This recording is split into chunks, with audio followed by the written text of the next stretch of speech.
Mari kita buka firman Tuhan di dalam Roma pasal yang ke-9.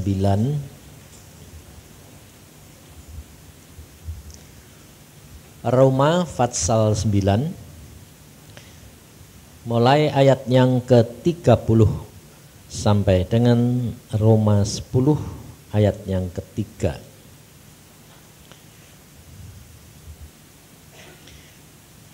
Roma 9 mulai ayat yang ke-30.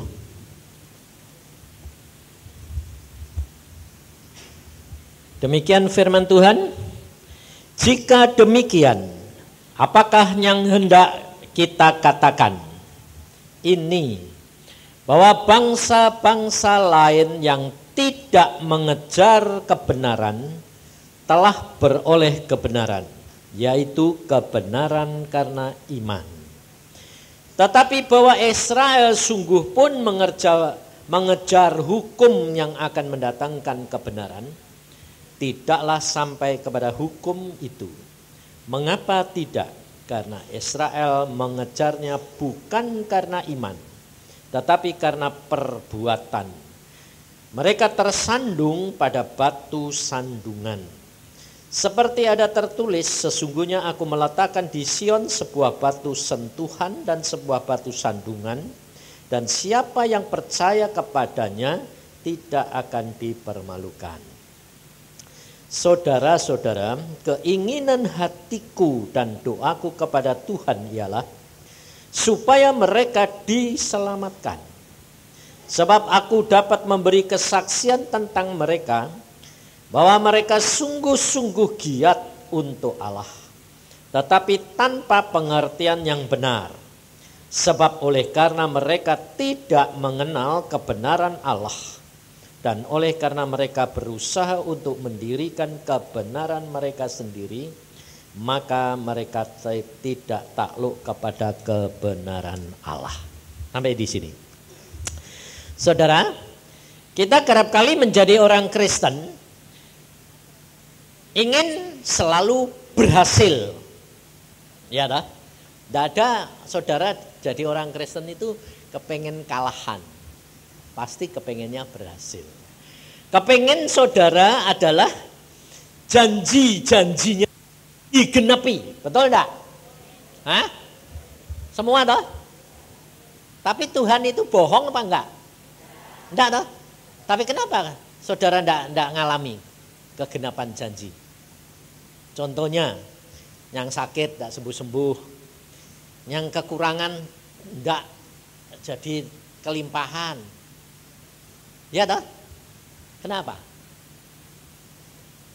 Karena kita tidak menyadari saudara bahwa orang Kristen ini kembali lagi seperti pengalaman orang Israel.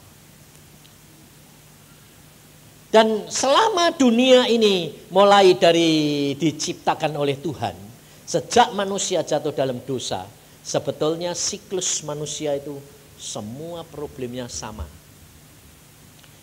Dari kejatuhan kepada kejatuhan sampai kepada Kristus, baru ada perombakan. Tetapi kita kerap kali tidak dapat menikmati apa yang Tuhan sudah adakan perombakan ini. Mengapa?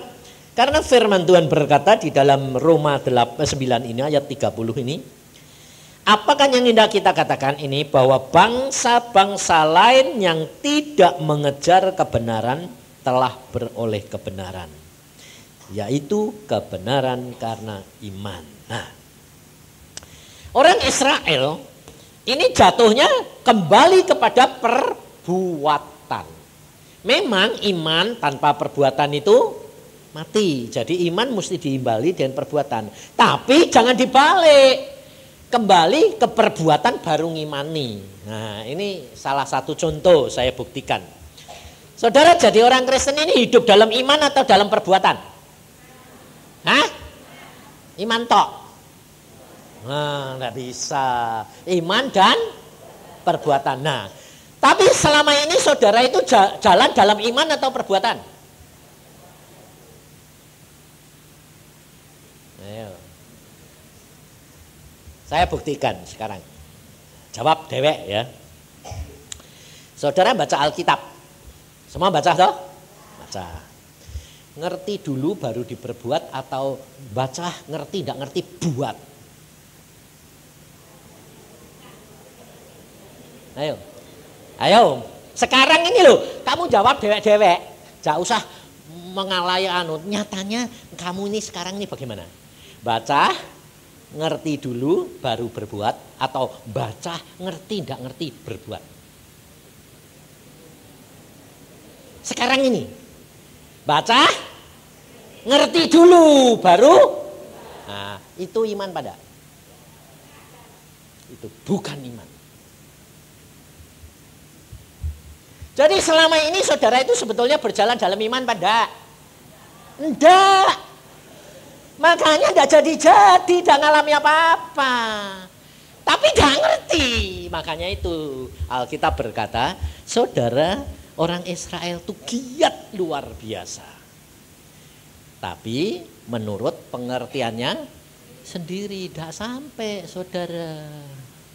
Tidak sampai. Sama dengan kamu. Giat persekutuan, baca Alkitab, berdoa, puasa. Tapi kok tidak ngalami janjinya Tuhan, tidak digenepi semua. Kenapa? Beriman.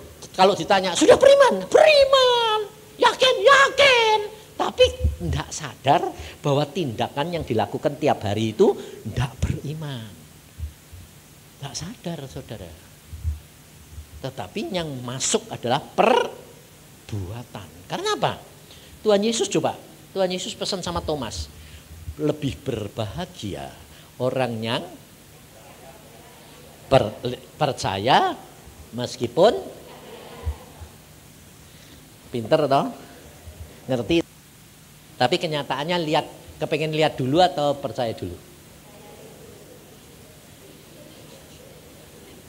Saudara pernah jadi ngalami semua itu karena itu masalahnya. Saudara tidak tidak tahu bahwa saudara itu ternyata balik kepada pengalaman orang Israel. Pada waktu saudara dan saya bertobat, umpamanya, ya dah, bertobat, dilayani seorang hamba Tuhan. Karena apa? Biasanya itu bertobat karena masalah, karena sakit, atau karena malah kebahagiaan. Masalah, tidak ada orang, ya ada sih ada. Diberkati malah bertobat itu ada. Tapi sedikit. Nah, rata-rata semua itu karena masalah, betul? Ya, nah. Waktu saudara bertobat, lalu diinjili dikatakan, percaya Yesus, kamu akan selamat. Pasti ada jalan keluar. Lalu orang yang bertobat ini berkata, ya sudah, karena pepet. Ya toh, jalan apa saja sudah dicoba, tidak ada. Terus bilangnya apa? Ya sudah, aku percaya. Nah, percaya itu ngerti dulu atau dia ngerti, tidak ngerti, pokoknya percaya. Nah, itu orang yang baru bertobat, ngerti, tidak ngerti, karena kepepet. Betul tak? Jadi nerima tak? Nerima. Jadi enggak? Jadi. Tapi kalau nanti saudara sudah diberkati, sudah mulai baca Alkitab, mulai ngerti firman Tuhan, loh, kamu kembali lagi pada pertobatan pertama atau kembali lagi ke zaman hikmat dunia?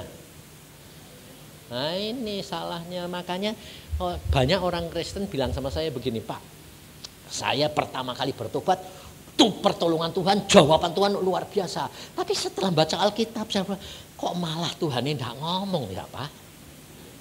Saya doa-doa tidak dijawab, kemudian masalah saya tambah banyak. Sampai akhirnya gepeng lagi. Lah aku bilang, karena kamu salah. Dan ini kesalahan orang Kristen, hampir 90% orang Kristen, di situ letak kesalahannya. Bahwa bangsa Israel mengejar kebenaran dengan perbuatan dan hukum, tapi tidak sampai. Kenapa? Dengan pengertiannya sendiri. Tetapi orang beriman, orang-orang yang tidak mengejar kebenaran, sampai karena iman. Percaya. Meskipun tidak lihat. Nah, kita kerap kali berubah, saudara. Berubah percaya. Pertama iman, kemudian berubah lagi kepada kebiasaan yang lama. Lihat dulu, ngerti, baru percaya. Itu hikmat dunia. Itu bukan hikmat iman, itu bukan orang beriman, saudara. Orang beriman itu percaya, benar enggak firman Tuhan kamu baca, ngerti, enggak ngerti, percaya. Jalani aja. Kau akan melihat kemuliaan Tuhan. Karena apa? Memang Tuhan itu tidak bisa dipikirkan, saudara. Dan Alkitab berkata selalu baru. Caranya pun baru. Setiap saat. Makanya saya selalu katakan jangan pakai metode. Biasanya seorang hamba Tuhan atau anak Tuhan yang sudah mengalami cara keluar, jalan keluar dari masalah. Mamanya contohnya, dia sembuh dari kanker. Sembuhnya kan bagaimana ya? Sembuhnya pakai apa ya? Wah, cuma Tuhan berfirman itu loh, makan daun itu, makan daun tumbuhan A, nah, tak makan sembuh. Lalu orang lain yang kena kanker sama dengan dia bilang apa? Makan daun A, sembuh enggak? Ya salah. Loh aku kok enggak sembuh? Kamu kok sembuh? Iya, aku sembuh. Kok kamu enggak? Kenapa ya? Orang itu sembuh bukan karena daun. Tapi karena menurut firman. Meskipun enggak usah ngerti. Kenapa kok daun itu? Ini contohnya. Seorang sopir dia baru bertobat. Nah, tapi punya penyakit eksem yang nggak sembuh-sembuh sampai puluhan tahun, ke dokter, ke spesialis nggak sembuh-sembuh. Lalu dia berkata, ya Tuhan, kalau kesaksian itu kok hebat-hebat ya, aku ini kok nggak sembuh-sembuh. Pada waktu dia naik sepeda pulang ke kampungnya, ke rumahnya, cuma Tuhan ngomong, ngambil saja daun yang kamu lewati di rumahmu itu, tempelkan aja, kunyah-kunyah masukin, tempelkan aja. Nah, dia tidak peduli, nurut aja, ambil kunyah-kunyah tempelin, sembuh sempurna dalam waktu 3 hari, ngelokop beres. Lalu tiap orang di kampung dikasih tahu apa? Tiap korengan, tiap gatelan, ambil daun kunyah-kunyah. Lu kok tidak sembuh-sembuh? Nah ini kenyataan hidup saudara dan saya itu kerap kali begitu. Makanya saudara tidak ngalami. Untungnya saya karena bergaul dengan Tuhan, saya tiap kali jungkir balik sama Tuhan, tidak mau urusan sama orang lain, tidak peduli saya. Sebab saya dari kecil sudah dididik Tuhan pribadi. Masuk surga itu tidak gandeng-gandengan. Amin. Tapi nyatanya kamu bilang amin itu kamu kerap kali nurut orang lain tidak? Ayo jujur. Contohnya gini, kamu amin toh? Amin toh? Amin. Kira-kira kalau Ibu Linda yang ngomong, kamu harus gini, bingung enggak kamu? Nurut Ibu Linda, mestinya Ibu Linda atau hamba Tuhan yang lebih mengenal ya, lebih ngerti ya. Betul enggak? Nah, iya. Lalu itu kembali lagi ke hikmat dunia atau hikmat Allah. Ini saudara. Makanya enggak jadi-jadi. Saudara dan saya tidak diharapkan menentang pemimpin. Nah, jangan. Karena Alkitab berkata hormati. Tetapi tiap perkataannya jangan dianggap sebagai firman Tuhan. Demikian juga kata-kata saya. Saya selalu tidak ngerti, saudara. Tapi tiap apa yang saya katakan itu bukan saya. Contohnya si Sun itu yang biasa ngerekam. Dia pada waktu badannya turun terus, kempes terus. Berapa kilo, sampai 10 kilo, berapa. Lalu ketemu saya di satu persekutuan, dia bilang, Pak saya ini kok turun terus sih Pak, kurus. Kok dokter sudah ini sudah. Kok tidak bisa sembuh Pak, turun terus. Lah saya itu ya diem ngomong gitu ya, saya ya diem aja, ngerti aku ya tidak ngerti yo. Apa saya terus bilang, ya kayak ini, enggak, saya cuma diem aja, peduli amat. Nah, dia yang ngalami, mungkin Tuhan punya maksud mau proses, mau didik ya toh. Nah, saya diem aja. Tapi nyeplos dari mulut saya, dorongan dari dalam, minum temulawak. Nah, saya itu enggak pernah kenal temulawak. Saya sendiri enggak pernah minum. Tapi pada waktu itu muncul sendiri. Minum temulawak. Ya aku ya cuma nerusin sambung. Minum temulawak. Udah. Ya enggak tahu. Apa lalu besoknya 10 hari saya tanya, bagaimana kamu? Enggak urusan saya. Aku ya enggak ngerti kok. Ngerti saudara? Itu firman dan berjalan di dalam iman. Saya sampaikan, dia lakuin. Sekarang gendut tak? Sembuh, gendut sekarang. Ketemu lagi bilang pesun. Loh Pak, aku gendut loh Pak. Loh, terus minum temulawak terus. Engko mongkok terus bonder kowe. Jadi lalu jangan nanti setiap orang kurus suruh minum temulawak. Loh itulah saudara, kerap kali kita itu tidak bisa berubah cara berpikir kita ini yang menyebabkan kita itu tidak bebas-bebas daripada peristiwa masalah yang kita hadapi di dalam dunia ini. Maka dari itu mulai berubah. Lalu caranya bagaimana kita harus bisa berubah? Pikiran ini diomongin dengan firman, dicuci, dibersihkan terus, dibersihkan terus. Dan katakan, gak usah ngerti, percaya wong Tuhan itu kalau ngomong itu gak bakal bisa dimengerti. Ngertinya itu setelah kejadian. Itu iman. Jangan saudara ngerti dulu baru jalani. Salah. Kerap kali orang berkata, nanti kalau sudah ini bagaimana Pak? Loh, Tuhan itu enggak pernah ngomong dari A sampai Z tuh enggak. Ngomong A sepotong, jalanin baru nanti B. Saudara tahu, saya itu dari rumah itu sembahyang terus bilang ini, Tuhan, ini jadwal kok Linda bikin kok padete sampai kok ini anggapnya aku ini masih muda apa piye sih Tuhan. Diempet-empet 2 session nanti sore 3 session aku bilang ini orang sudah 65 loh. Dianggapnya bisa nom wae pencet terus gepeng nanti aku KO bingung gue. Kita harus sadar saudara. Contohnya gini, kita lihat coba. Di dalam Yesus itu segala sesuatu mungkin, betul? Amin. Tapi saudara dan saya ini hidup di dalam dunia enggak? Ya toh? Terbatas enggak dagingnya? Nah, sekarang saya tanya. Tuhan Yesus selama di dalam dunia, dia pernah enggak kuat enggak?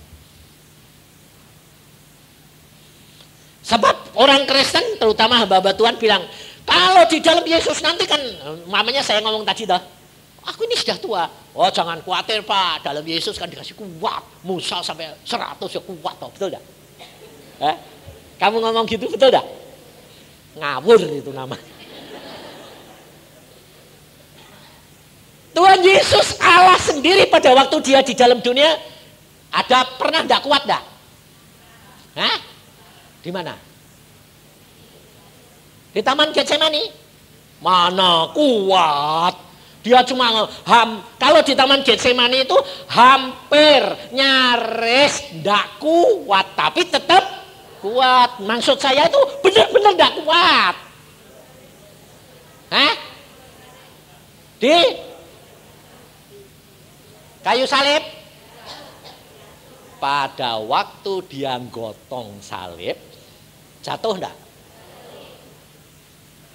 Hah? Jatuh lah? Yang nyambung siapa? Simon. Yesus Allah sendiri, dia enggak. Karena apa? Daging, saudara. Jiwanya kuat, rohnya kuat. Tapi dagingnya tidak kuat. Pada waktu dia gotong kayu salib di tengah jalan jatuh, saudara. Tidak kuat lagi. Lalu prajurit-prajurit itu memaksa Simon gotong salibnya Yesus sampai di atas gunung Golgota. Sebab hal ini saya alami, saudara. Saya kalau tidak mengalami hal seperti itu, tidak pernah melintas, saya pikir Yesus mesti kuat, betul? Saya juga begitu. Padahal saya baca Alkitab ini ratusan kali, tapi Tuhan, saya tidak pernah melintas ngerti kalau Tuhan Yesus juga tidak kuat. Pikir saya mesti kuat. Pada waktu Desember tahun yang lalu, dari jam 9, saya disuruh mengurapi anak-anak Tuhan. Sekitar kira-kira 1.500. Dan ternyata kalau 1.500 mungkin masih kuat. Sebab sampai jam 3 belum selesai. Ternyata selesainya 4:30. Tapi jam 3 saya sudah KO, mau muntah, mau pingsan. Sampai saya bilang, loh Tuhan, kok aku udah kuat. Tuhan ngomongnya gak enak. Apa kamu kira aku kuat? Loh, kaget aku. Loh bayangin saudara. Saya bilang, loh Tuhan kok gak kuat? Kan ini melayani Engkau, kasih kekuatan gitu toh. Ya toh? Pikiranmu gitu toh? Ya sama sama aku dulu. Gak kuat saudara. Mau muntah man. Wes gak kuat aku. Waduh mau muntah ini, mau pingsan. Saya bilang sama Nani, kamu sambung. Siapa yang harus nyambung? Kamu. Lah kamu, saya mesti masuk kamar tiduran. Kalau aku terusin, mati di tempat. Tapi Tuhan berkata, saya bilang, Tuhan kok gak kuat? Apa kira kamu aku kuat? Loh, kamu gak kuat? Enggak, sama dengan kamu. Kapan aku bilang itu? Pada waktu aku gotong kayu salib. Oh iya, pantesan Simon suruh nyambung gotong. Jadi engkau juga tidak kuat. Tidak kuat. Karena apa? Daging lemah. Nah, maka dari itu Tuhan mengatakan, aku beri kamu Roh Kudus supaya kamu dipimpin dia dalam seluruh kebenaran. Kebenaran ini adalah apa yang kamu harus lakukan di dalam dunia dan semua berkenan di hatinya Bapa di surga. Jadi jangan pakai ini konsep. Saya sendiri sampai waktu itu masih punya konsep di dalam Yesus kuat. Ternyata loh kok tidak kuat lah. Kalau sudah gitu lemah enggak. Lalu kalau sudah ngalami tidak kuat gitu, lalu KO enggak? Kecewa enggak? Kalau tidak dijawab Tuhan, saya pasti kecewa. Tapi Tuhan menjawab. Jawabnya enggak bilang, oh kamu enggak bakal kuat. Enggak. Enak aja dia bilang, apa kamu kira aku kuat? Kaget tahu. Di situ saya sadar bahwa ternyata Tuhan itu luar biasa. Dia pada waktu di dalam dunia dia menyatakan bahwa aku manusia tulen, sama dengan engkau dan saya. Jadi engkau dan saya harus belajar dari kehidupan Yesus hari demi hari. Kekristenan bukan cuma hari Minggu atau persekutuan. Tapi di dalam rumah tangga kami, hari demi hari, itu kekristenan berjalan dengan Yesus. Dengan pimpinan Roh Kudus. Berjalan di dalam firman-Nya. Firman-Nya adalah firman kebenaran. Dan dialah yang akan menyucikan, menguduskan. Dan saudara, tidak usah mesti ngerti dulu. Sebab apa? Firman ini tidak pernah terbatas. Luar biasa. Dikatakan firman yang hidup. Selalu berkembang. Tidak bisa dideteksi. Yang dibutuhkan saudara dan saya percaya. Dan lakukan di dalam iman. Maka saudara dan saya akan mengalami luar biasa. Luar biasa bersama dengan Yesus. Dan semua janji Yesus digenapi. Pasti. Makanya saya berani mengatakan karena saya ngalami semua, saudara. Tetapi harus dirubah cara berpikir kita. Nah, untuk bisa mengubah cara berpikir itu hanya dapat kalau saudara belajar firman dan peka terhadap pimpinan Roh Kudus.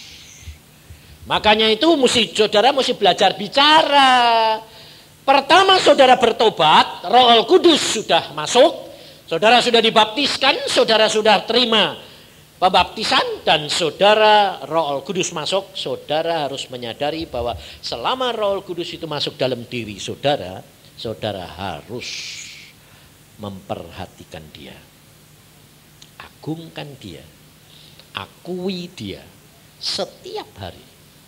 Lalu saudara harus berjalan dengan dia, ngomong dengan dia. Nah, saudara mungkin tanya, ya Pak, aku sudah ngomong tapi tidak dijawab lah. Kalau saudara ngomong gini ya, aku sudah ngomong tapi tidak dijawab. Lalu saudara menantikan jawaban toh? Ya toh? Jadi kalau tidak dijawab, kecewa enggak? Ayo. Nah, dia bilang rodok kecewa. Nah, ini salah satu hal yang saudara saya katakan, ternyata saudara juga jalan dengan Tuhan masih pakai pikiran. Kalau pakai pikiran berarti pakai kemauanmu. Jadi Tuhan yang kamu atur. Loh, Tuhan mau jawab apa enggak itu, Tuhan itu maha tahu enggak? Hah? Ayo. Kamu Tuhan itu enggak cerewet. Nah, kamu ini selalu kepengennya apa? Kalau tanya langsung itu cerewet. Tuhan itu tidak pernah cerewet. Tuhan itu lihat kamu berdoa toh, tapi Tuhan lihat, oh nanti setelah ini dia sudah berdoa minta pimpinanku, tapi Tuhan lihat, oh yang kamu lakukan besok nanti, oh yang kamu doakan itu sudah benar, perlu dijawab enggak? Lah kok minta jawaban? Kok ngerti kowe? Kalau Tuhan lihat, oh dia sudah doa, umpamanya, Tuhan tolong aku mau pergi ke sini, ya Tuhan tolong sertai ya Tuhan lah. Tapi doamu bilang gini, Tuhan aku mau pergi sini, boleh enggak ya? Lalu Tuhan lihat, oh baik itu pergi sana baik, ya sudahlah, perlu jawab enggak? Enggak toh? Nah, kalau Tuhan bilang, wah ini enggak baik ini, perlu jawab enggak? Belum tentu. Ngawur kamu masih ngatur meneh, itu namanya ngatur lagi. Ngatur lagi itu. Karena apa? Lah sudah tahu, enggak bener kok dibiarke. Loh. Kalau kamu tidak dididik, dibiarke ngalami, kamu taunya itu bener apa enggak bagaimana? Jadi saya bilang belum tentu. Jadi kadang-kadang dibiarkan karena apa? Oh harus ngalami nih, tidak ngalami kayak gitu nanti karpe dewek terus itu. Nah, nanti mau nih gini, ya. Nah itu jadi robot. Nah, itu makanya saudara, pengenalan akan Tuhan itu seperti kalau kita hidup dengan anak kecil. Tuhan Yesus berkata, kalau kamu tidak menjadi seorang anak kecil, kamu tidak bisa masuk dalam kerajaan surga. Karena anak kecil itu nurut bapak ibune tanpa mengerti. Itu iman saudara. Dan Tuhan mendidik juga begitu. Kalau kamu baru bertobat dituntun.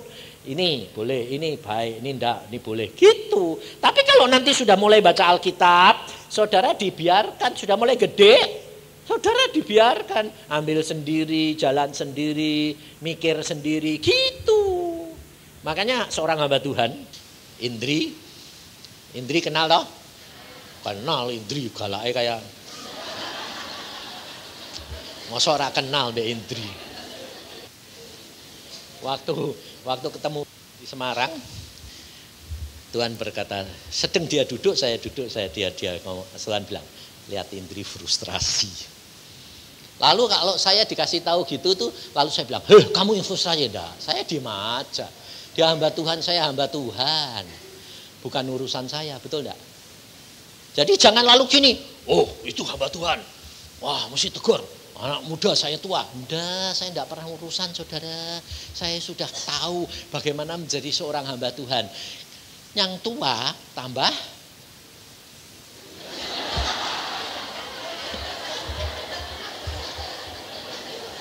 yang tua ya memang benar tambah tua, kok lucu gue gila.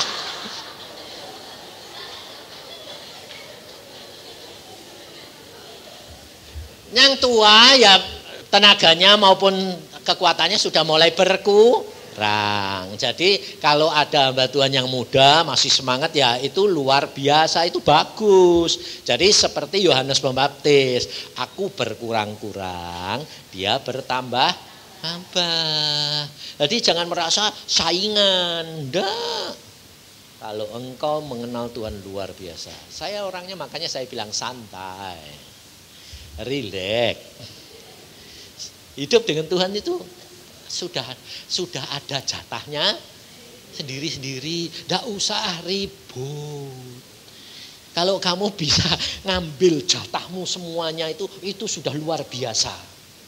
Sebab Tuhan sudah berkata sama saya, yang dapat menggenapi jatahnya itu cuma 10%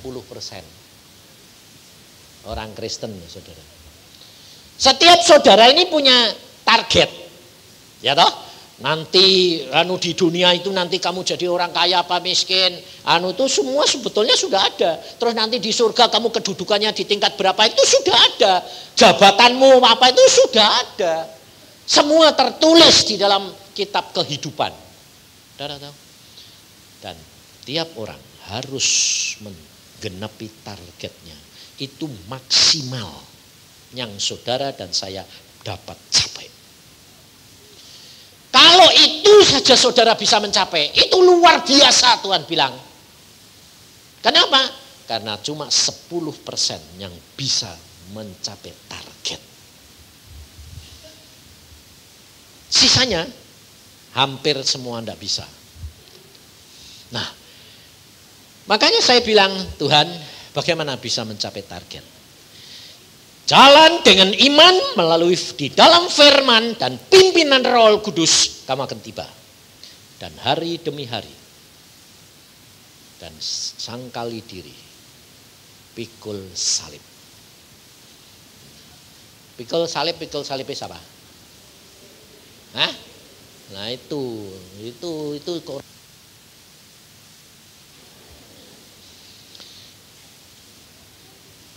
salibmu itu sudah dipikul Yesus. Kok kamu gotong lagi? Makanya tidak selesai-selesai masalahmu. Loh, itu masalahnya. Kerap kali orang Kristen itu salibnya dikasih Yesus toh. Pikul Tuhan. Sudah habis itu diambil lagi. Lah itu kerap kali. Lah ya masalahmu tidak selesai-selesai di situ saudara. Mau kasih ke Tuhan sebentar, wah rasanya damai sejahtera. Amin. Sudah ya Tuhan, gotong ambil lagi. Lah itu gara-gara itu, saudara itu tidak selesai. Loh. Lah lalu salibnya siapa? Itu lo baca. 1 Yohanes 3:16 itu lo baca. 1 Yohanes 3:16. Makanya saudara itu mesti belajar firman itu terus nanti dipraktekin gitu. Jadi nanti ngalami semua. Kalau sudah ngalami, nah orang lain suruh ngalami. Kamu jadi saksi. 1 Yohanes 3:16. Demikianlah kita ketahui kasih Kristus, yaitu bahwa ia telah menyerahkan nyawanya untuk kita. Jadi kita pun wajib menyerahkan nyawa kita untuk Yesus menyerahkan nyawa karena memikul salibnya siapa? Kamu. Seluruh isi dunia dipikul Yesus di atas kayu salib. Yesus bilang apa? Seperti yang aku lakukan, kamu lakukan. Nah, kamu harus mengikut Yesus, sangkal diri dan pikul salib. Salibnya siapa?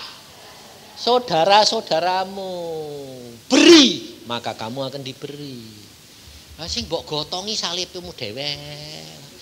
Lah ya Tuhan Yesus, sangkal diri, sudah Tuhan. Pikul salib, sudah. Salibnya siapa? Salibku. Loh, siapa yang nyuruh? Lah salibmu sudah tak gotong kok, kamu gotong lagi. Salibnya. Makanya Tuhan Yesus berkata, satu orang diselamatkan, seisi rumah tangga bagaimana isi rumah tangga bisa selamatkan kalau tidak ada satu orang yang pikul salib. Lalu kamu mungkin ngomong, loh salibnya saudaraku kan sudah dipikul Tuhan juga. Loh, lah dia belum percaya kok. Yesus mbok nyalib, mbok mikul lagi. Yesus mikul salib seluruh isi dunia yang percaya. Yang enggak percaya ya enggak bakal dipikul. Kalau dipikul orang enggak percaya masuk surga, betul? Yang dipikul siapa? Yang percaya. Nah, sekarang saudaramu belum percaya, yang harus mikul siapa? Kamu, jangan Yesus. Lalu dia mbok mikul Yesus, dia kamu mikul punyamu dewek loh itu. Ya kamu ndak selamatkan. Ya dah? Nah, pada waktu itu Indri, Tuhan ngomong sama saya gitu, saya diam aja saudara. Tahu-tahu Indri bilang, Pak, kenapa? Doain saya Pak. Kenapa? Doain dong.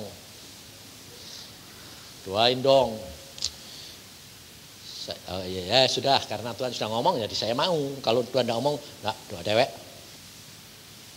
Saya orang tidak peduli. Saya doa, bakar Tuhan, orang bakar Tuhan. Bakar ini orang perlu dibakar ini, terus dibakar. Bengong dia. Terus aku bilang, kamu frustrasi dah? Iya. 7 tahun Tuhan bicara langsung. Sejak ini Tuhan jarang bicara. Frustrasi saudara. Kenapa? Karena saya bilang itu tahap pertama 7 tahun Tuhan bicara karena kamu sedang dipakai dan kamu masih kanak-kanak. Kalau nanti kamu sudah mulai dewasa, Tuhan jarang ngomong. Kenapa? Sudah mulai belajar harus mengerti sendiri. Kalau nanti tahap kedua sudah selesai, kamu tetap setia dalam jalan dengan iman dan di dalam firman dan pimpinan Roh Kudus, maka tahap ketiga Tuhan hampir tidak pernah bicara, tapi kamu harus mengerti hatinya Tuhan. Itu baru sahabat Yesus. Ngerti saudara?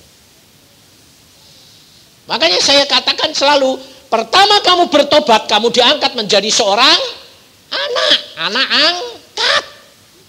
Setelah itu kamu akan dididik menjadi seorang pelayan, mulai melayani, tetapi harus hidup tetap di dalam firman dan pimpinan Roh Kudus. Setelah melayani, engkau lulus, kamu akan didik menjadi seorang hamba. Hak-hakmu mulai dipretelin sama Tuhan, diambil. Sehingga seolah-olah saudara mau minta apa tidak bisa, minta ini tidak bisa. Karena apa? Karena hak-hakmu mulai diambil. Kamu bukan milikmu, tapi milik Yesus. Setelah menjadi seorang hamba kamu lulus, baru kamu dididik lagi menjadi seorang budak belian. Tidak punya hak sama sekali dalam hidup. Segala sesuatu maumu apa Tuhan, terserah kepadamu. Enak gak enak, ngucap syukur. Kalau sudah begitu, lulus baru Tuhan berkata, engkau bukan lagi hambaku, tapi engkau sahabatku.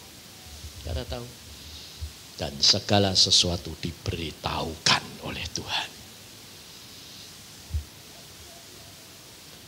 Karena Tuhan tidak akan menyembunyikan sesuatu terjadi di dalam diri saudara dan saya.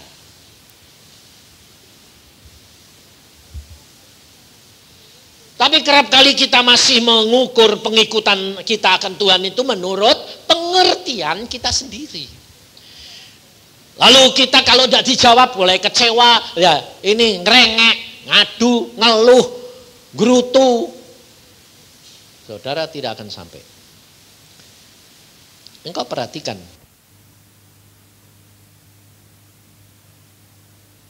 Apakah Tuhan itu tidak kuasa? Kuasa. Tapi kenapa sih Tuhan kau biarkan anak-anakmu? Sebab mereka harus ngalami sesuai dengan kepercayaan mereka. Tapi kalau saudara dan saya benar-benar berjalan dengan Tuhan, tidak usah khawatir. Mati untung kok. Kenapa sih pusing amat? Ya Pak, tapi itu kan penderitaan. Siapa bilang? Tuhan sudah berkata, engkau tidak akan dicobai lebih dari kekuatanmu. Pada saatnya kamu diberi jalan keluar. Memang yang lihat menderita, ngalami kuat. Saya ngalami sendiri. Biarpun yang lihat itu kelihatan sengsara, tapi yang ngalami tidak begitu sengsara. Makanya pada waktu Iin anak saya itu umur 11 itu, pada waktu kena meningitis itu, saya sebulan Tuhan bilang stop semua obat. Nah, saya stop. Dokter bilang apa? Wah, bapaknya kejem. Penderitaan itu panasnya 41,5, tidak turun. Wah, itu penderitaan itu. Dikasih obat rasa anti sakit, kasih apa? Saya bilang, Tuhan bilang stop. Ya iman, tapi harus pakai. Nah, hikmat dunia lagi saudara. Tidak bakal sampai. Saya tidak peduli. Istri saya sudah saya pesan, stop. Pokoknya saya pergi kerja, kamu di rumah stop. Dokter teman-teman datang, apoteker datang, pendeta datang, tidak peduli, stop. Saya bilang. Dikatakan gila, masa bodoh. Sebab memang Yesus pun diucapkan gila. Karena orang beriman itu identik dengan orang gila. Menurut dunia. Nah, itu identik, makanya saya katakan kalau saudara belum dicap oleh dunia orang gila, belum Kristen. Kenapa? Karena tidak masuk akal. Bisa bilang stop. Nah, kalau sudah di stop, itu jangan saudara pikir, wah sudah nurut Tuhan pasti lebih baik. Salah lagi. Ini loh saudara, ini yang bisa yang jerat ini. Lebih parah. Tapi Tuhan berkata, iman itu percayakan sesuatu yang belum kelihatan. Biarin. Dilihat tambah parah, mau mati ya ben, masa bodoh. Nanti mati ya malah bangkit, peduli amat.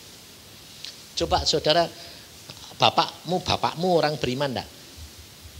Abraham itu orang beriman enggak? Ya. Menantikan SK anaknya berapa tahun? 25 tahun.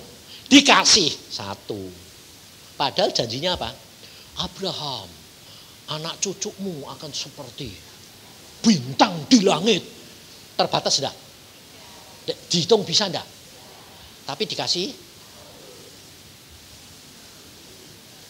Nah, padahal pada waktu kalau saudara dapat bilang, aku akan jadikan kamu orang kaya.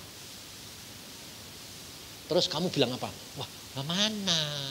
Omongannya pas-pasan. Kapan?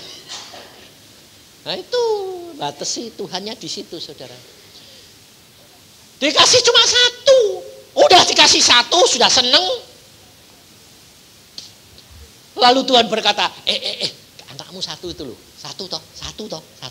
Cuma 1 toh. Iya 1. Bawa ke Moria. Sembelih. Korbanin. Sembelih loh. Korbankan di atas Gunung Moria. Ayo.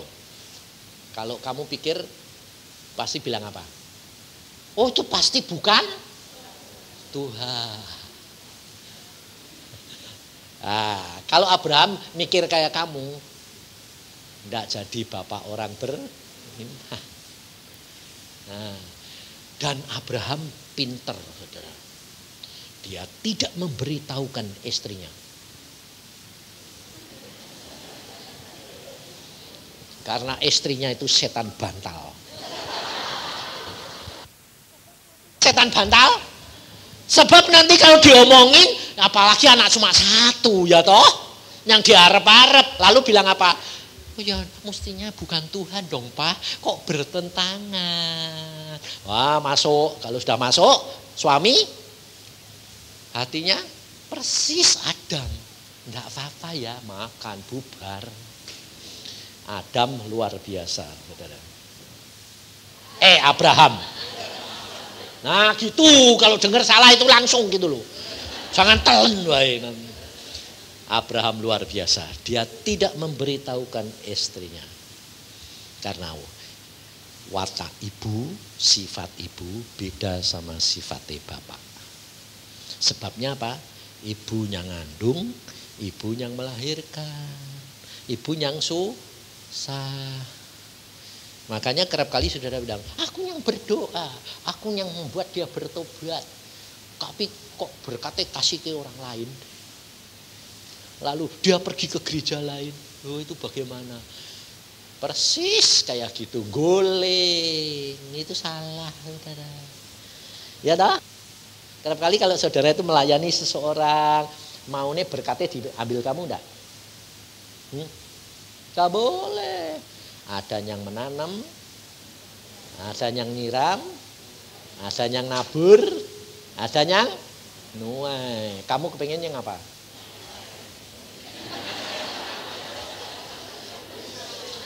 Nah itu lagi lihat toh, mau nih nuai gratisan, kerja ndak mau nih. Oh nikmati itu salah saudara, tidak boleh. Saudara dan saya punya bagian sendiri-sendiri, tidak ada yang sama. Tetapi ingat, ada yang menanam, ada yang menabur, ada yang nanam, menyiram. Saudara tidak harus selalu menuai, saudara tidak harus selalu menanam, saudara tidak harus selalu nyiram. Ada waktunya saudara menuai, ada waktunya saudara nyiram, ada waktunya saudara nanam. Tidak selalu. Maka dari itu yang penting pimpinan Roh Al-Kudus di dalam firman. Nanti kau akan sampai. Karena Tuhan itu luar biasa. Ini sampai jam berapa Bu? Jam 10? Ya wes, mandek sih ya. Nanti disambung. Loh, ya toh mesti taat. Biarpun saya yang khotbah, yang ngatur dia. Dia sekarang jadi bos, ya wes toh. Mari kita berdoa. Tuhan Yesus, sesi pertama selesai. Kau sendiri yang akan mengatur semuanya nih Tuhan. Supaya semua membawa kemuliaan bagi nama-Mu. Tanamkan Tuhan dalam pikiran kami. Selama ini kami ternyata tidak berjalan di dalam iman. Kami hanya berjalan di dalam pengertian kami sendiri, sehingga kami tidak menikmati dan mengalami seluruh janji-janji-Mu. Ampuni kami Tuhan, dan buat kami mengerti supaya kemuliaan Tuhan boleh nyata di dalam kami. Dalam Tuhan Yesus kami mengucap syukur dan percaya. Amin.